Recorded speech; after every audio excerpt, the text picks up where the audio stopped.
Welcome, today in front of me CUBOT Tablet 10 and I'll show you the face unlock test on this device.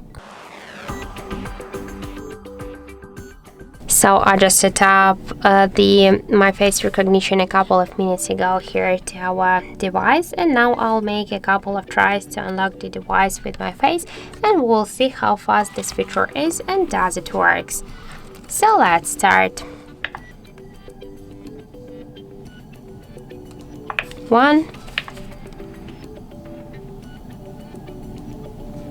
2,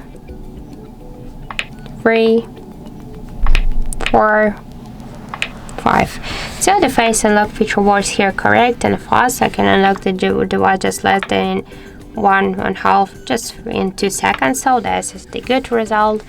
I just want to try one more thing because I set up my face recognition without the glasses, and now I'll wear them and we'll see how does this feature works with the glasses. So let's start. Okay, 1, 2, 3. So as we can see, the face unlock feature also works with the glasses.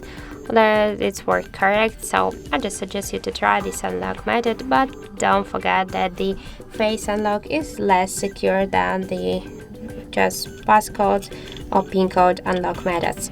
So that's it. Thank you for watching, and if you find this video helpful, don't forget to leave a like, comment and to subscribe our channel.